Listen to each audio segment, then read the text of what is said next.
Car companies spent decades trying to engineer planned obsolescence. 10 of them failed so spectacularly that the cars refused to break, refused to die, and refused to stop embarrassing every reliable new model sold today. The companies lost millions. You get the payoff. 10 unkillable legends, sitting in driveways for pocket change, still running strong. Let's count them down. Refusing to die at number 10 is the Toyota Camry. Starting out strong is a car that Consumer Reports practically worshipped back in the 1990s. The Toyota Camry from the fourth generation era. Toyota was so paranoid about reliability after early quality scares that they over-engineered this thing into a rolling tank. The four-cylinder version is basically immortal, and even the six-cylinder, despite a known head gasket weakness that you absolutely need to inspect before buying, will happily cruise past 200,000 miles without complaint. Consumer Reports repeatedly ranked this generation among the most reliable sedans sold in America, and that reputation still holds among mechanics today. Buy one built between 1992 and 1996, and you are looking at anywhere from $2,000 to $6,000, depending on condition and rust, which matters. If you live somewhere, salty roads are a thing, since these cars were never treated for that kind of punishment. The V6 head gasket issue is real, so get a compression test before you hand over cash. Owners have documented these things surviving teenage drivers, missed oil changes, and outright neglect, and still starting every single morning.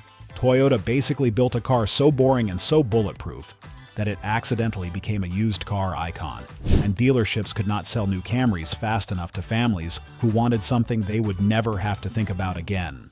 Mechanics who specialized in Japanese imports during this era have long said the fourth generation Camry felt like it was engineered by someone who genuinely hated the idea of a customer ever seeing the inside of a repair shop. And that paranoia shows up everywhere, from the oversized cooling system to the simple, low-stress valvetrain in the four-cylinder engine.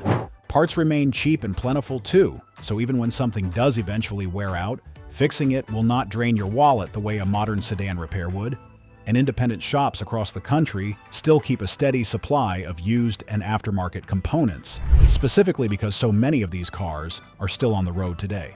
That is exactly the kind of overbuilt legacy this list is celebrating, and honestly, it barely scratches the surface of how stubborn Toyota's reliability obsession actually got in this era. Speaking of Toyota being stubborn, wait until you hear what is climbing the ranks at number 9, because this next one might be even harder to kill, and it comes with a rust story that Toyota genuinely had to pay for. Bulldozing. Its way to number 9 is the Toyota 4Runner. Sliding into number 9 is the second-generation Toyota 4Runner, built roughly between 1990 and 1995, and this thing is basically a Hilux wearing a sport utility costume. Toyota threw the same legendary 3.0-liter V6 and the equally tough 22 re-4 cylinder into this body, wrapped it in a solid rear axle, and gave it enough mechanical simplicity that a determined owner could keep one running with basic hand tools for literal decades. The catch, and it is a big one you need to check, is frame rust. Unlike its younger truck siblings that were backed by massive factory recalls, this era of 4Runner never had a formal repair program, meaning any rot you find is entirely your problem to fix. Age and road salt can quietly eat away at the rear suspension mounts over 30 years, so always have a mechanic crawl underneath to verify the frame is solid before handing over your cash. Pricing has climbed thanks to the overlanding and off-road crowd discovering these trucks, so expect anywhere from $6,000 for a rough driver to $15,000 or more for something clean and rust-free. Here is your first order of business though, and I promise it is a quick one. If you are enjoying learning why these old warhorses refuse to die, smash that like button right now. It genuinely helps this channel keep making this kind of content, and it costs you literally nothing. Back to the 4Runner, the head gasket on the V6 can be a weak spot too, similar to the Camry, so budget for that inspection. What makes this SUV unkillable is not just the drivetrain, it is the sheer simplicity. No complicated electronics, no fragile sensors everywhere. Just a mechanical truck doing mechanical truck things. Overlanders regularly push these past 300,000 miles on original engines with nothing but routine maintenance, And it is not unusual to find forum posts from owners bragging about original clutches or original suspension bushings still doing their job decades later. The removable fiberglass shell on some trims even lets you turn the thing into an open bed pickup in an afternoon, which tells you how practical and overbuilt this platform really was from the ground up. And the simple part-time four-wheel drive system means fewer components to eventually fail compared to more complex modern all-wheel drive setups. Toyota basically built a farm tool that happened to look like a suburban grocery getter. And now it is worth more used than it ever was new. But if you think a Toyota surviving abuse is impressive, wait until you hear about the American sedan that police departments literally tortured for 2 decades straight. Steamrolling into number 8 is Ford Crown Victoria. Yes, we love the Ford Crown Victoria, specifically the Police Interceptor version known as the P71, built from the early 1990s all the way to 2011. Ford did not build this car for soccer moms. They built it for cops who needed a vehicle that could idle for hours in traffic, get slammed with a push bumper into another vehicle, and then drive 100 miles an hour to the next call, day after day, year after year. That meant heavier duty. Cooling systems, reinforced frames, upgraded alternators, stiffer suspension components, and a transmission built to survive constant stop-and-go abuse that would destroy a normal family sedan.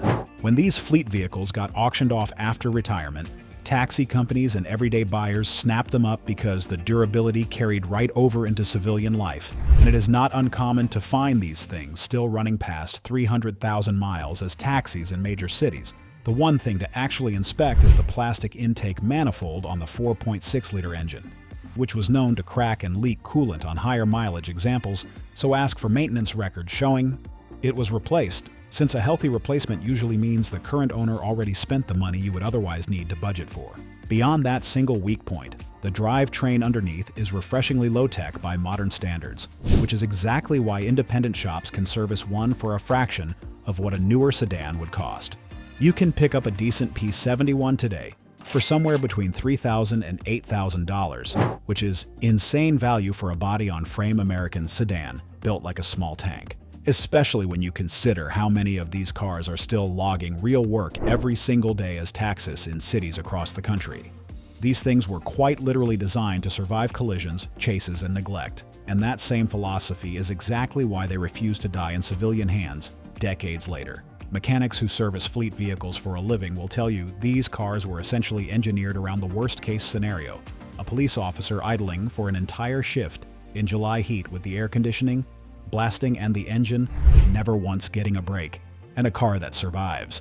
That kind of daily torture has absolutely nothing to fear from a normal commute. Ford accidentally created one of the most bulletproof used cars in America, simply by trying to please police departments instead of car magazine reviewers. Now buckle up, because the next entry involves a truck that a British television show tried to physically murder on camera and failed spectacularly.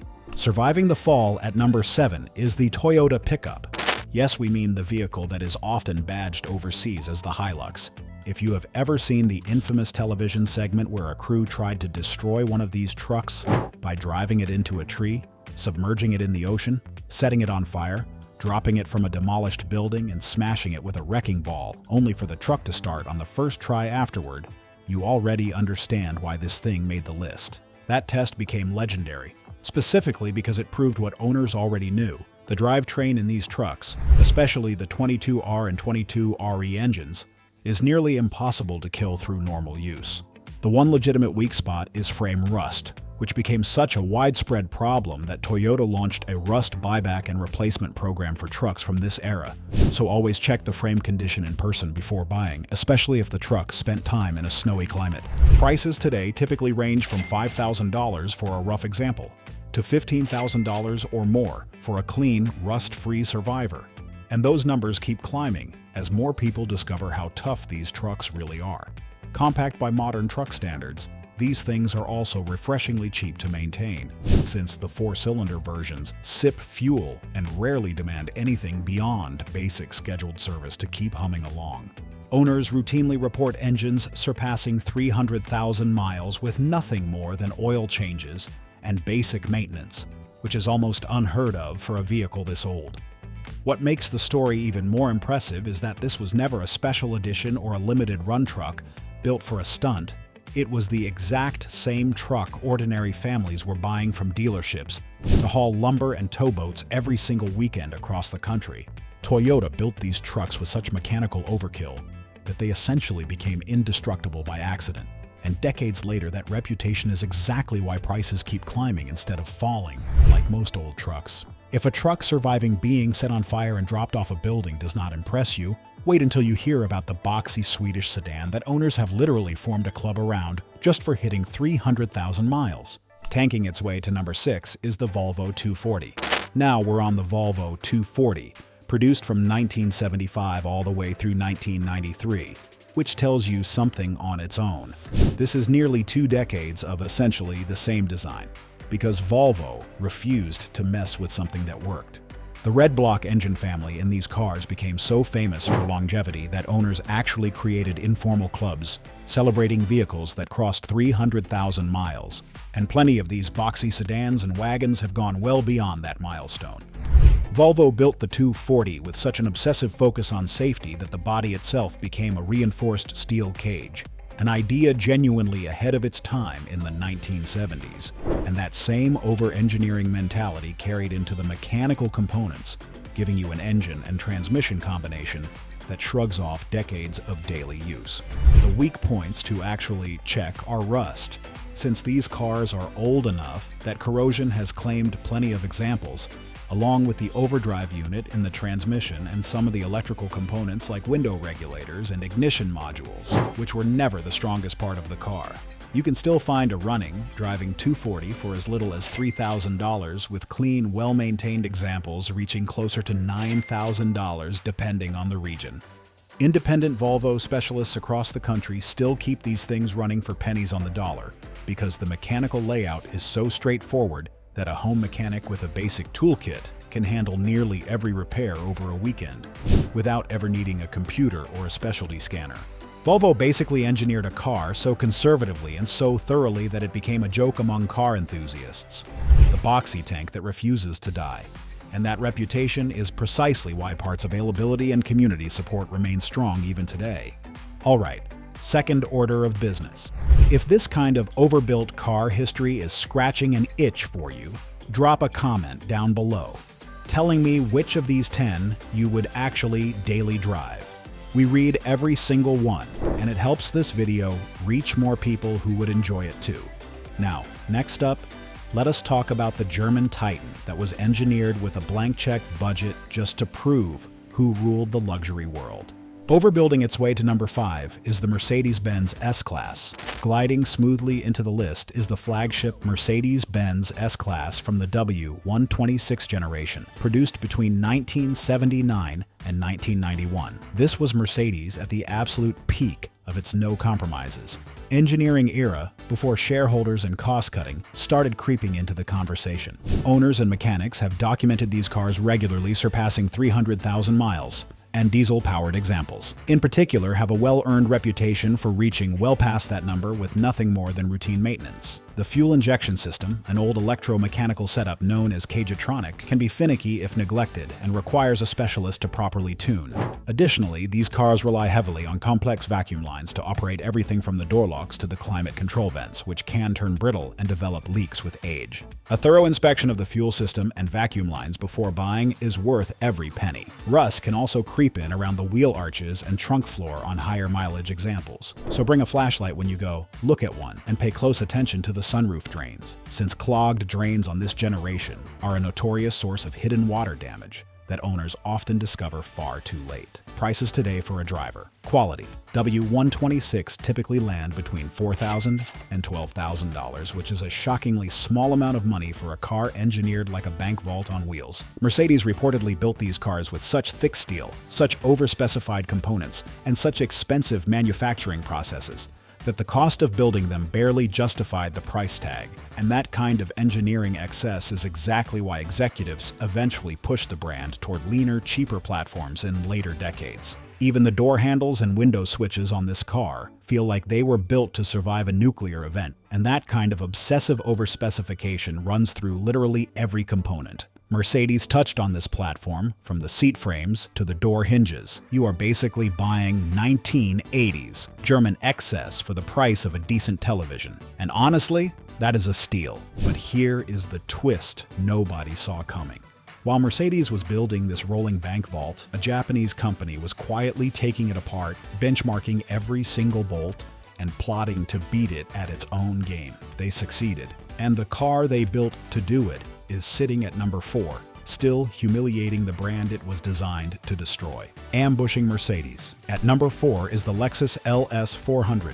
Sliding into number 4 is the car that Toyota built with one single obsessive goal in mind: embarrassing Mercedes-Benz on its own turf. The original Lexus LS400 sold between 1990 and 1994. According to the well-documented history of this car's development, Toyota's engineers tested prototype after prototype for hundreds of thousands of collective miles before the car ever reached a dealership, benchmarking every single component against the best luxury sedans in the world and refusing to release the car until it beat them on smoothness, quietness, and reliability all at once. That obsession translated directly into a used car that refuses to fall apart decades later. The one thing you actually need to stay on top of is the timing belt, which needs replacement on a set schedule to avoid catastrophic engine damage, so always ask for maintenance records proving it was done.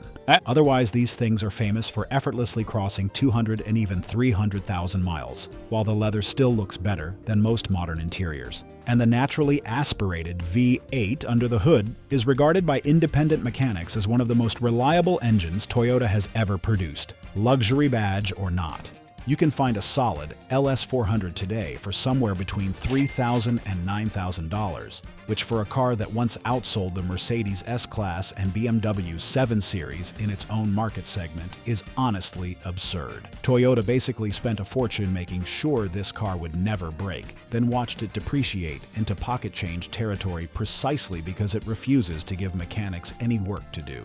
Even small details, like the way the doors close with a reassuring, muted thud instead of a tinny clang, were the result of engineers obsessively benchmarking every rival luxury brand and refusing to ship the car until it beat every single one of them on quality feel. That is the entire irony of this list in one car. Now, coming up at number 3 is the off-road legend that entire continents rely on to survive. Literally, conquering continents. At number 3 is the Toyota Land Cruiser. Climbing into the list is the 80 Series Toyota Land Cruiser, built from 1990 through 1997, a vehicle so respected for durability that it became the default choice for aid organizations, militaries, and rural communities across Africa and the Middle East, where a broken-down vehicle is not an inconvenience. It is a genuine emergency. Toyota gave this generation solid front and rear axles, offering front and rear locking differentials as an option. It is a legendary setup that sacrifices some on-road comfort for absolutely uncompromising off-road toughness and mechanical simplicity. The main issue to check before buying is the head gasket on the 1FZ 6-cylinder engine, a known weak point that shows up on neglected examples, along with the front axle joints, which wear out under hard off-road use and are worth inspecting closely.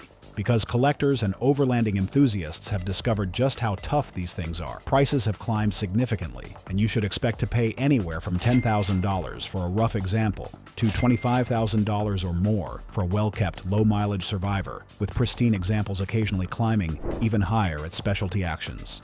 The full-time four-wheel drive system and low-range gearing were engineered for scenarios most drivers will never actually face, which is precisely the kind of overkill. This entire list is built around celebrating.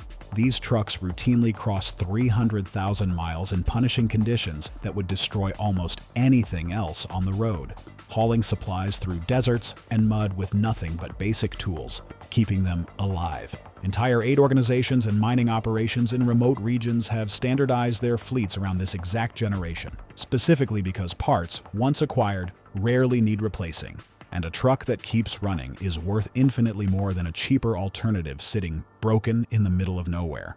Toyota essentially over-engineered this truck to survive the end of the world, and that reputation alone is why prices keep climbing, while most 90s SUVs are worth scrap value. If a truck built to survive literal war zones does not convince you these cars were built too well for their own good, wait until you hear about the sedan, Mercedes engineers themselves have admitted cost the company too much money to build, bankrupting the balance sheet. At number 2 is the Mercedes-Benz E-Class. Coming up at number 2 is the Mercedes-Benz E-Class from the W124 generation, produced from 1985 through 1995, widely considered by longtime Mercedes engineers and journalists to be the last generation the company built with essentially zero regard for cost. Automotive historians and former Mercedes engineers have repeatedly pointed to this exact generation as the moment the company realized its manufacturing costs were spiraling out of control, specifically because these cars were over-engineered to a degree that simply did not make financial sense. Every panel, every hinge, every mechanical component was built heavier and more durable than it needed to be. And the result, decades later, is a car that owners routinely push past 300,000 and even 400,000 miles. The wiring harness insulation issue that plagues late-era 93 to 95 W124s can show up, becoming brittle with age and needing careful inspection. Furthermore, while the body panels feature deep rust-inhibiting zinc treatment, corrosion can still appear around the trunk lock and wheel wells on higher mileage examples. You can find a running, driving W124 today for somewhere between $4,000 and $10,000. This is an almost comically small amount for a car this thoroughly built. The sheer density of the materials means the vault-like doors slam with a satisfying thud, and the multi-layer paint process still shines under direct sunlight on plenty of 30-year-old survivors that have never seen a body shop. All right, third order of business, and this one matters a lot. If you have made it this far, hit that subscribe button right now, because I am putting out more videos exactly like this one covering the cars, trucks, and hidden bargains that everyone else on this platform completely ignores. Now, the number 1 spot on this list belongs to a car so legendary for surviving abuse that taxi drivers on another continent turned it into a genuine world record, refusing to retire. At number 1 is the Mercedes-Benz W123. Topping the entire list at number 1 is the legendary W123 generation, the iconic predecessor to the modern Mercedes-Benz E-Class. Built between 1976 and 1985, if you know anything about old Mercedes diesels, you already know exactly why this car earned the top spot. The most famous example, widely reported across automotive media, is a Greek taxi driver who reportedly drove a single 240D model well past 2 million miles on its original engine before it was finally retired. A story that has become legendary specifically because it illustrates exactly how absurdly overbuilt these cars were. Mercedes gave this generation a genuinely simple, heavily reinforced diesel engine, thick steel body panels, and mechanical systems built with almost no regard for manufacturing cost. And taxi fleets across Europe and Africa put millions of collective miles on these cars, precisely because they refuse to break down. The things you actually want to check before buying are rust, since these cars are approaching 50 years old at this point, along with the fuel injection system on gasoline models, which can be finicky if it has not been serviced properly, and glow plugs on diesel versions, which wear out and need periodic replacement. Despite the legendary reputation, prices remain shockingly reasonable, with running, driving examples starting around $5,000 and clean diesel wagons climbing toward $15,000 depending on condition and rarity, and parts, thanks to the sheer number of these cars once produced, remain widely available through specialists who have kept the platform alive for decades. Mechanics who specialize in these old diesels will tell you the entire engine bay feels almost comically overbuilt by modern standards. Thick castings, generous tolerances, and none of the fragile plastic components that plague newer cars, which is exactly why so many of these engines simply refuse to wear out, even after millions of collective miles of taxi and commercial duty. Mercedes essentially built a car so mechanically simple and so absurdly durable that it became a rolling monument to over-engineering. And that same philosophy is exactly why it still refuses to die on roads around the world nearly 50 years later. This is the full list. 10 cars the factories genuinely built too well for their own financial good. Every single one of them. Proof that obsessive engineering eventually becomes someone else's incredible bargain, and every single one of them is sitting out there right now waiting for someone smart enough to grab a legend for pocket change. If you learned something today, click on the next video appearing right on your screen, and go ahead and subscribe before you go. We promise there is a lot more overbuilt, unkillable automotive history exactly like this waiting for you.